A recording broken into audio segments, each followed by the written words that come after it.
सीधी जिला चिकित्सालय में आउटसोर्स भर्ती को लेकर विवाद खड़ा हो गया है। करीब 10 से 12 पदों पर हुई भर्ती प्रक्रिया में नियमों की अनदेखी और पारदर्शिता नहीं बरतने के आरोप लगाए गए हैं।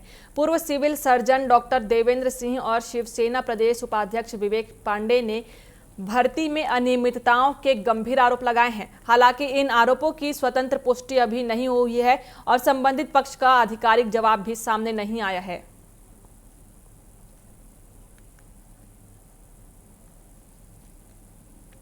सेट मैक्स से जो डिमांड मांगी जाती है वो नियुक्ति करते हैं। यहाँ से आदमियों की लिस्ट भेजिए 25-50 लोगों की जिन्होंने अप्लाई किया है। फिर एक कमेटी बनती है।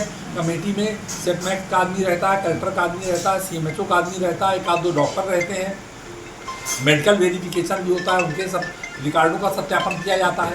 इस केस में ऐसा कुछ भी नहीं हुआ। कर्मचारियों के रिकॉर्डों का भी सत्यापन नहीं किया गया तो बड़े गोपनीय ढंग से किया गया। न बाद में पुलिस वेरिफिकेशन किसी अधिकारी का कराया गया। यहाँ तक कि सिविल सर्जन ने CMHO डॉक्टर खरे जो दूसरे आ गए उनको तक सूचना नहीं दी, उनको तक जानकारी नहीं है। कलेक्टर साहब को सूचना नहीं दी। जिनके जो अध्यक्ष होते हैं, जिनके मार्गदर्शन में सब होना चाहिए, कलेक्टर साहब को बताओ तो कलेक्टर साहब को ऐसी अनुभवता व्यक्त करते हैं जैसे उनको मालूम ही ना हो। उनको मालूम वास्तव में नहीं है। मालूम कैसे होगा? क्योंकि ये तो कोई आदेश जारी नहीं किया। जो अटेंडेंस रजिस्टर थी उसको भी छुपा के रखा हुआ है। ऐसे युवाओं के साथ ठगी करना जो बेचारे बेरोजगार भाग रहे हैं, अब 2 लाख 1 लाख 1.5 लाख रुपए लेके अब तो 10 दिन में चले जाएंगे। उनकी भविष्य का क्या होगा? एक बार सोचे तो सही। वो बच्चे कहाँ जाएंगे? वो न्यायालय जाएंगे। 6 महीने बाद हटा दिया जाए। और भर्ती की एक प्रक्रिया होती है, आपको भी पता है।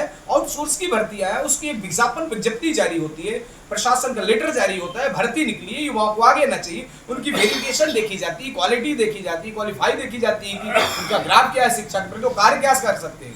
कुछ भी नहीं। ये तो ऐसा है कि आप भी सकेले हो, उसमें बंदरवाट करना है।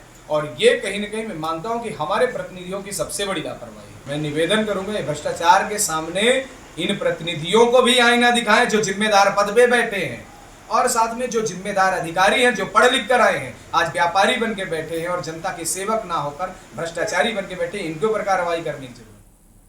मेरे संज्ञान में नहीं है कुछ भी अनियमित तरीके से या गलत तरीके से भर्ती की अगर किसी के द्वारा भी की जा रही है तो इसमें बिल्कुल कार्रवाई होगी। और इससे पहले से भी आपको मालूम है कि कुछ कार्रवाई चल रही हैं जो अभी, क्योंकि मैंने नया ज्वाइन किया है और इस मामले में मेरा कोई अभी इंटरफेयर नहीं है, न मैंने कोई भर्ती की।